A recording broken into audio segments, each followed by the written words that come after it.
दोस्तों नमस्कार। क्या वाकई इस देश में सरकार अगर बदल जाए तो मौजूदा सरकार जेल में होगी? यह सवाल कोई दूसरा शख्स नहीं उठा रहा है, बल्कि कांग्रेस अध्यक्ष मल्लिकार्जुन खड़गे ने इस बात का जिक्र किया। महज 20 सीटों का अंतर था। वो 20 सीट अगर हमारे पास आ जाते, हमारी सरकार बन जाती और मौजूदा सरकार जेल में होती।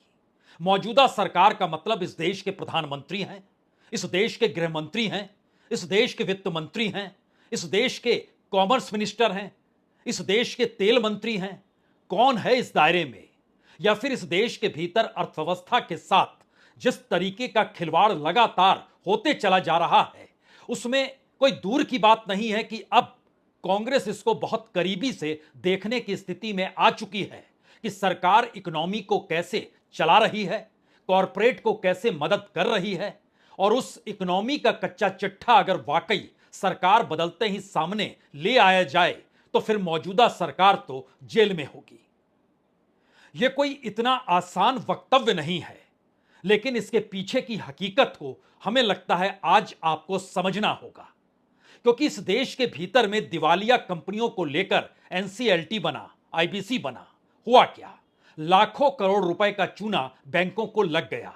जितनी रकम वसूलनी थी उतनी तो वसूली नहीं जा सकी, और जितनी कम कीमत में कॉरपोरेट, जो मित्र कॉरपोरेट थे, करीबी थे, उनको जो सौंप दिया गया वह कौड़ियों के मोल था।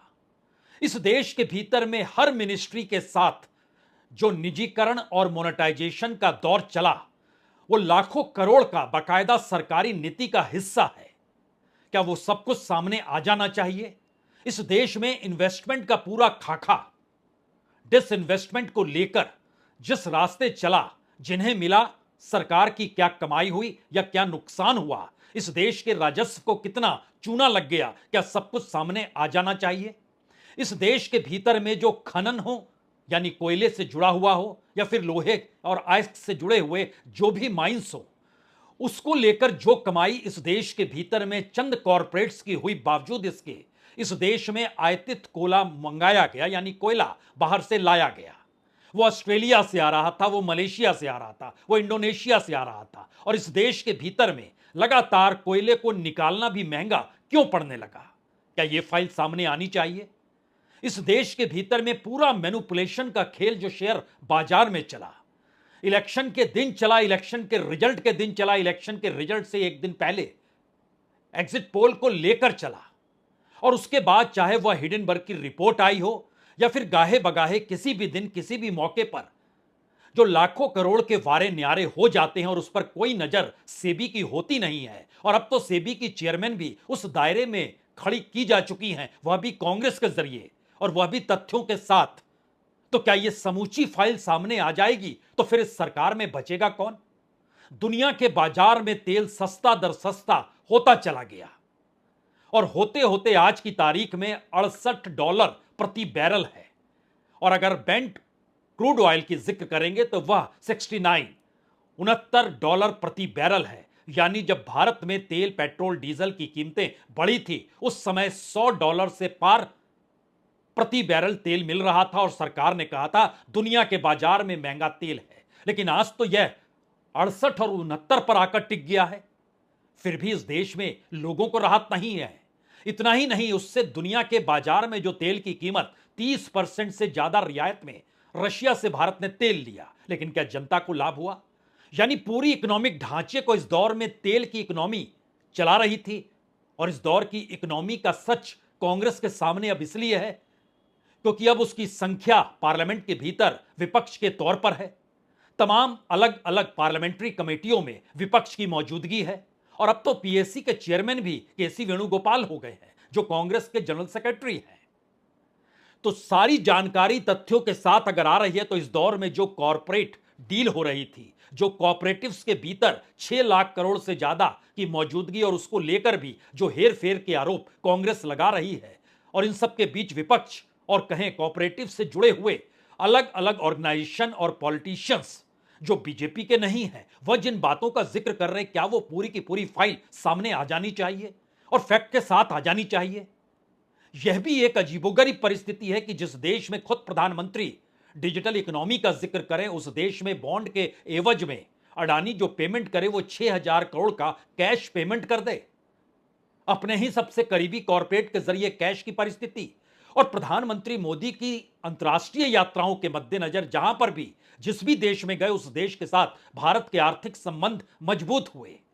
लेकिन अगर तथ्यों को परखिएगा तो भारत के हुए या नहीं हुए, लेकिन भारत के कॉरपोरेट के जो सरकार के करीब है उनके आर्थिक संबंध और व्यापारिक संबंध और बिजनेस डील उनके भीतर ज्यादा तेजी से आ गई। आज ही जब हम आपसे बात कर रहे हैं तो नैरोबी में जो वहां का अंतर्राष्ट्रीय हवाई अड्डा है उसके रिपेयर के लिए 1.8 बिलियन डॉलर की डील 2 साल के लिए की गई है। एक नए एयरपोर्ट को बनाने में 1.3 बिलियन डॉलर लगते हैं और उससे ज्यादा रिपेयर का पैसा वहां पर नारे लग रहे हैं। नारे किसके खिलाफ लग रहे हैं? उसके खिलाफ लग रहे हैं जिनको यह डील दी गई। डील किसे दी गई? डील अडानी को दी गई। वो भारत के भीतर भी तमाम एयरपोर्ट संभालते हैं।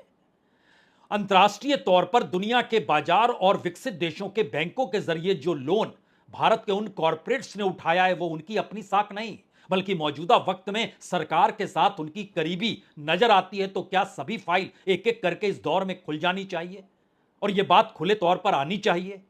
इतना ही नहीं, चीन के साथ व्यापारिक संबंधों का भी खाका आप देखिएगा तो आप डर जाएंगे। ऐसी परिस्थिति में कैसे व्यापार चीन के साथ बढ़ता चला गया। इन तमाम परिस्थितियों में अगर अब कांग्रेस अध्यक्ष इस बात का खुले तौर पर जिक्र करे कि अगर हमारी सरकार सिर्फ 20 सीट का तो अंतर था, सरकार बन जाती तो ये सब जेल में होते, तो क्या एक आर्थिक अपराध की परिस्थितियां भारत की अर्थव्यवस्था की पॉलिसी के साथ जुड़ चुकी है जिसको कानूनी रूप नीतियों के आसरे सरकार पहना देती है। और उसी आसरे अब मल्लिकार्जुन या कहें कांग्रेस इस बात को समझने लगे हैं कि अगर इन बातों का जिक्र बंद हो जाएगा तो फिर इस देश की आर्थिक नीतियों के जरिए इस देश को कितना खोखला कॉरपोरेट के आसरे बना दिया जाएगा। तो क्यों नहीं इस बात का जिक्र करें और खुले तौर पर अब मसला चुनाव भर का नहीं है, मसला तो उसके बाद भारत की उन आर्थिक पॉलिसीज का है। लेकिन इन तमाम बातों को एक एक करके समझिए और आपको सामने कुछ तथ्यों को रखा जाए। उससे पहले मल्लिकार्जुन खड़गे ने ऐसा क्या कहा? पहले तो बोलते थे 400 का, इस बार 400 का, कहा गए रुपये 300 का, 240 में आया। अगर हम सिर्फ 20 सीट लेते तो ये सब लोग जेल में रहते थे, ये सब लोग जेल में रहते थे और रहने के काबिल है। कांग्रेस अध्यक्ष मल्लिकार्जुन खड़गे इस तेवर के साथ पहली बार बोले हैं। इससे पहले राहुल गांधी जरूर जिक्र किया करते थे कि वो अधिकारी, वो नौकरशाह, वो ब्यूरोक्रेसी समझ ले, जब हम सत्ता में आएंगे तो किसी को बख्शा नहीं जाएगा। और इस दौर में कांग्रेस अध्यक्ष मल्लिकार्जुन खड़गे ये कहने से कतरा नहीं रहे हैं कि सिर्फ 20 सीटों का खेल था और अगर वो इधर से उधर हो जाती तो फिर मौजूदा वक्त के तमाम लोग जेल में बंद होते। हमारी टीम ने दरअसल इस पर बड़ा काम किया कि ये कौन सी परिस्थितियां मौजूदा वक्त में नीतियों के आसरे इस देश की इकोनॉमी से या तो खिलवाड़ कर रही है या फिर एक ऑर्गेनाइज्ड वे में इस देश की उस ब्लैक मनी को भी वाइट करने की दिशा में कदम सरकार बढ़वा चुकी है, जहां पर उसकी अपनी भागीदारी इस देश की आर्थिक नीतियों के साथ जुड़ गई है। यानी जो चेक एंड बैलेंस था वो खत्म हो गया। हमें लगता है उस हमारी पूरी टीम ने जिस बात का जिक्र किया उसमें महत्वपूर्ण एक एक चीज बजट की नीतियों से लेकर मौजूदा वक्त तक की परिस्थितियां हैं। इसलिए यह सवाल आप नहीं उठा सकते हैं कि जेल में किसे भेजा जाए या ना भेजा जाए। सवाल यह है कि अगर सरकार की पूरी इकोनॉमिक पॉलिसी ही उस इकोनॉमी के इर्द गिर्द है जिसमें जनता के हित में कुछ नहीं और कॉरपोरेट के हक में सब कुछ, कॉरपोरेट के आसरे इस देश की अर्थव्यवस्था को चलाने के तौर तरीके, मसलन शुरुआत करते हैं सीएसआर फंड से। याद कीजिए बजट में सरकार ने कहा था कि हम ट्रेनी के तौर पर इंटर्नशिप इस देश के कितने छात्रों को देंगे। हजारों लाखों छात्रों का जिक्र कर दिया गया। इस देश के 500 से ज्यादा अलग अलग कंपनियों का जिक्र किया गया। यह सवाल उठा कि सरकार कहां से करेगी।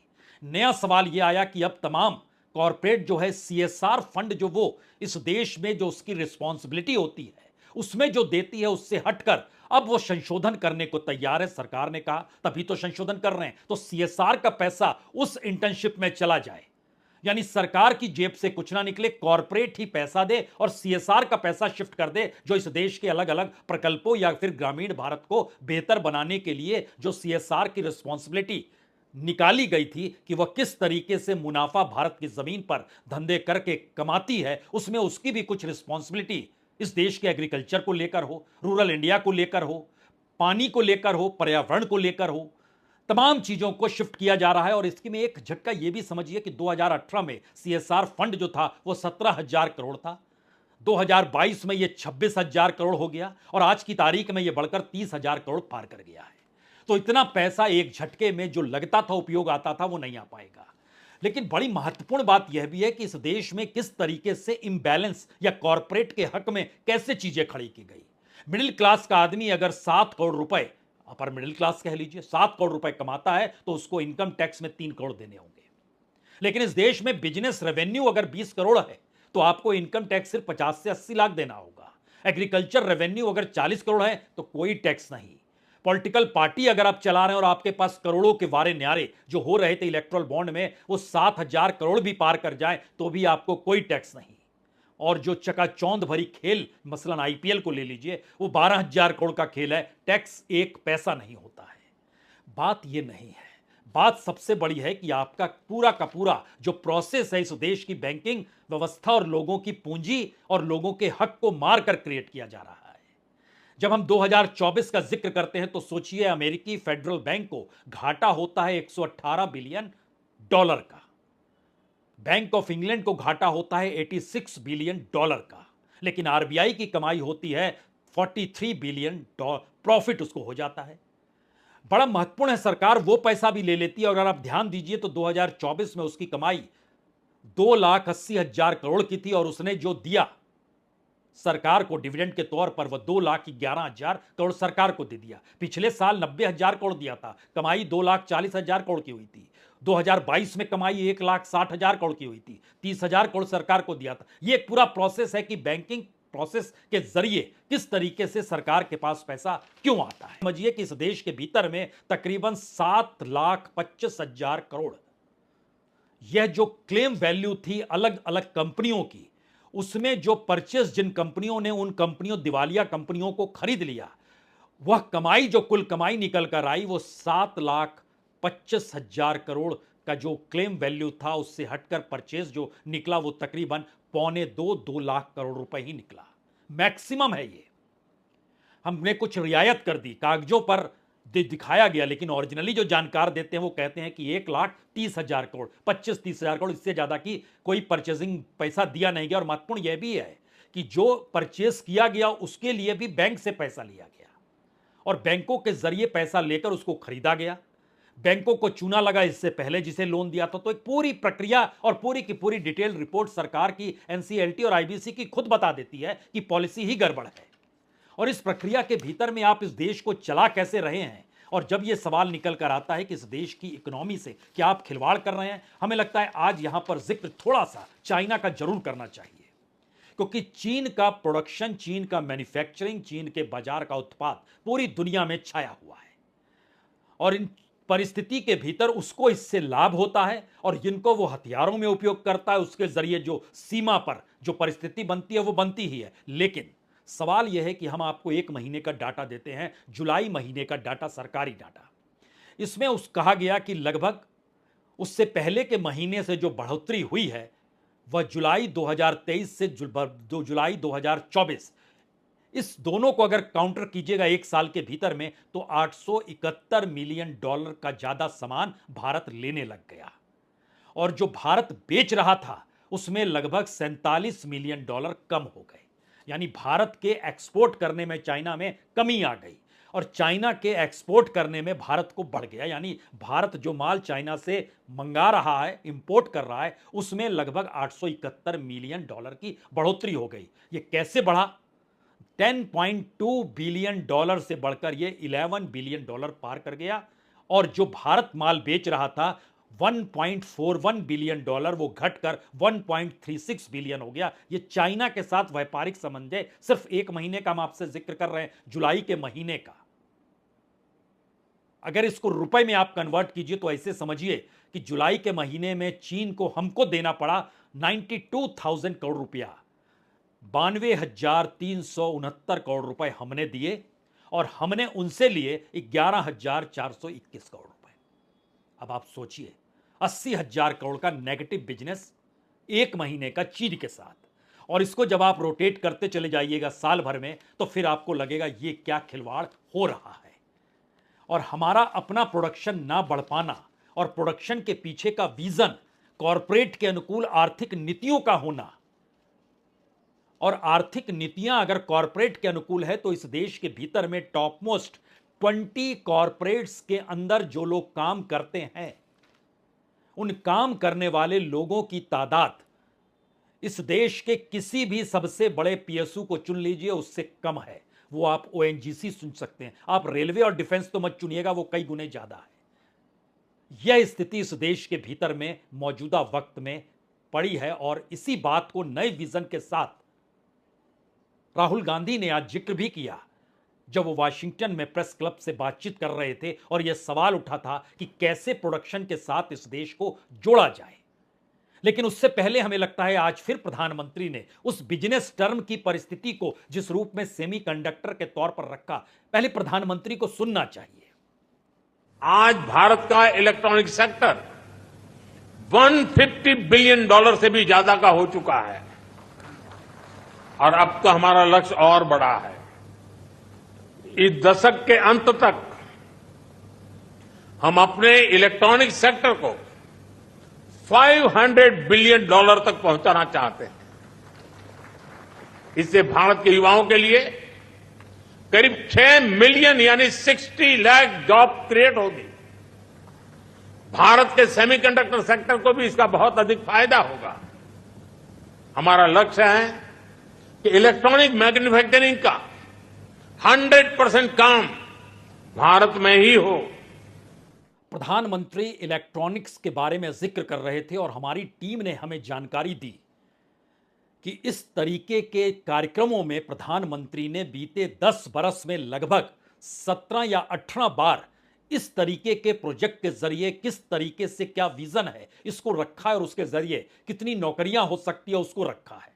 नौकरियों का सिलसिला यह है कि इस बार तो उन्होंने 60 लाख नौकरियों का जिक्र किया है, लेकिन अलग अलग प्रोजेक्ट्स में जहां जहां इन्वेस्टमेंट होते हैं, वो महाराष्ट्र हो वो उत्तर प्रदेश हो। ये उत्तर प्रदेश में था, ग्रेटर नोएडा में कार्यक्रम था, और इनमें उन्होंने कहा कि $150 बिलियन से बढ़कर अगले 10 बरस में हमको $500 बिलियन पहुंच जाना है। लेकिन उसी इलेक्ट्रॉनिक के समान में लगभग 10 गुने की वृद्धि बीते 10 बरस में चीन के साथ जो कंपोनेंट हम लेते हैं, यानी जो आयात करते हैं, वो बढ़ गए हैं।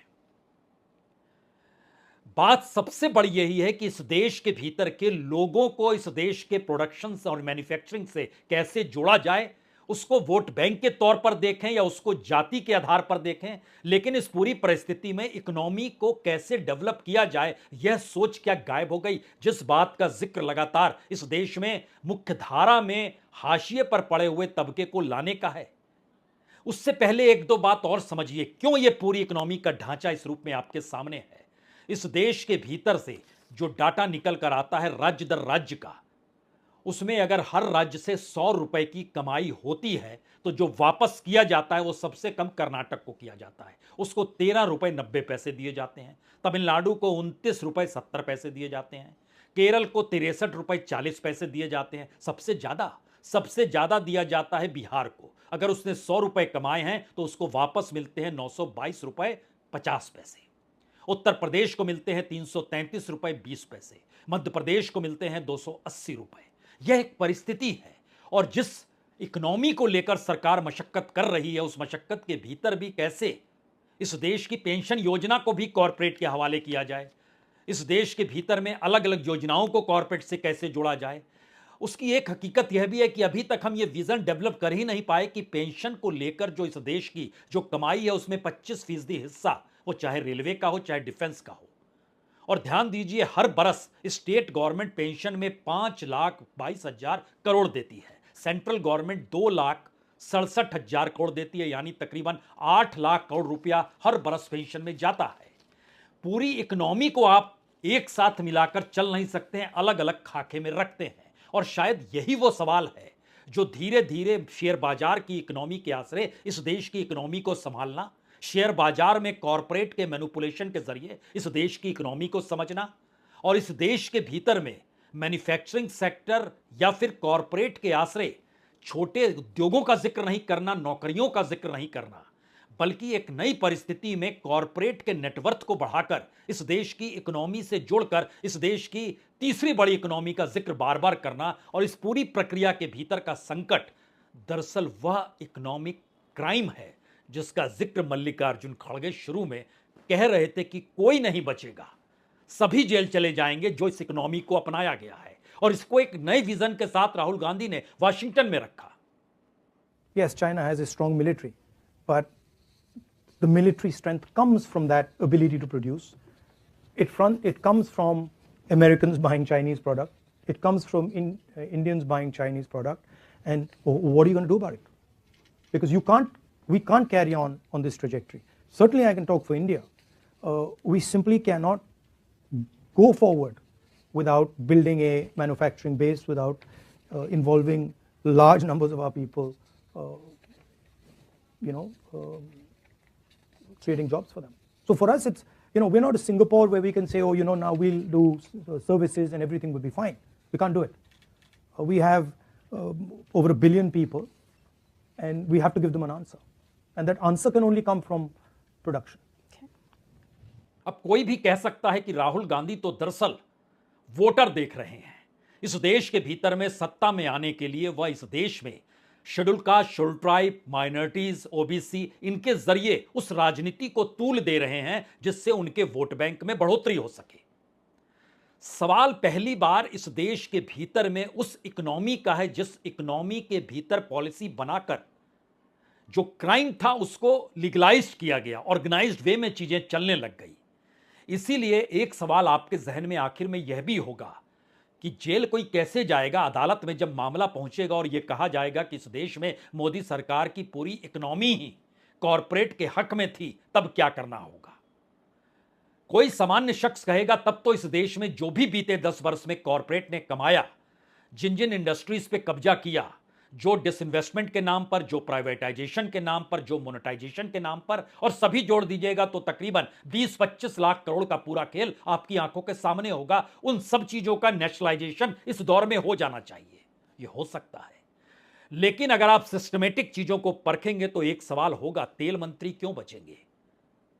दुनिया के बाजार में तेल की कीमत कम हो गई, लेकिन भारत के बाजार में तेल की कीमत बढ़ी रही। वसूली भारत की जनता से होती रही। इस देश में खनन जो हो रहा था वो जिन लोगों को दिया गया, उस खनन के आश्रय इस देश की इकोनॉमी में उनका क्या योगदान रहा, या फिर उस खनन के आश्रय उन्होंने अंतर्राष्ट्रीय बाजार में अपनी साख बनाई, पैसा उठाया, कच्चा माल बाहर भेजा। पहले सिर्फ बेल्लारी से गया था एक वक्त जब मामला खुला था, उसके बाद तो कई खादान, और खास तौर से इस दौर में जो चीजें सामने आ रही हैं, जब से सुप्रीम कोर्ट ने कहा है कि अब उस पर टैक्स, राजस्व जो है स्टेट को भी मिलेगा, तो स्टेट जिन बातों को रख रहे हैं, खास तौर से छत्तीसगढ़, झारखंड, उड़ीसा सबसे नंबर 1 पे है। जो लूट वहां पर खनन के जरिए हुई, क्या वो पूरा कच्चा चिट्ठा मिलकर माइन मिनिस्टर के ऊपर कार्रवाई नहीं होगी। इस देश के भीतर में एनसीएलटी और आईबीसी की पूरी कार्रवाई क्या फाइनेंस मिनिस्टर के ऊपर कार्रवाई नहीं होगी। कोऑपरेटिव मंत्री तो खुद गृह मंत्री ही हैं, जो पहली बार बनाए गए इस देश में कोऑपरेटिव मंत्री। कोऑपरेटिव के 6 लाख करोड़ के भीतर का खेल, अलग अलग राज्यों में पॉलिटिशियंस की घेराबंदी, इसके मतलब मायने क्या है। शेयर बाजार के भीतर का हड़कंप और मैनिपुलेशन का होना, किसके खिलाफ कार्रवाई होगी, कॉर्पोरेट के साथ, या इस देश में जो मंत्री थे और नीतियों को बना रहे थे उसके आश्रय, या फिर इस पूरी इकोनॉमी के तार अगर मौजूदा सरकार से जुड़ रहे हैं और पूरा का पूरा व्हाइट पेपर सामने आ जाएगा तो बचेगा कौन। ये सारे सवाल मौजूदा वक्त में मौजूदा सरकार को डरा सकते हैं, लेकिन सरकार डरेगी नहीं, क्योंकि डर गई तो फिर मुश्किल होगी। इसीलिए वो तेवर के साथ ताल ठोकते हुए दुनिया के सामने भारत की सबसे चकाचौंध इकोनॉमी रखने का सपना लगातार परोस रही है। ये अलग बात है, नेटवर्थ कॉरपोरेट का बढ़ रहा है, जनता की माली हालत और खराब हो रही है। परिस्थितियां महंगाई के तौर पर या बेरोजगारी के तौर पर, या उससे आगे निकलिए तो मौकों के तौर पर भी गायब क्यों हो चली है। ये सारे सवाल क्या मौजूदा सरकार को कटघरे में खड़ा करते हैं। सोचिए आप भी।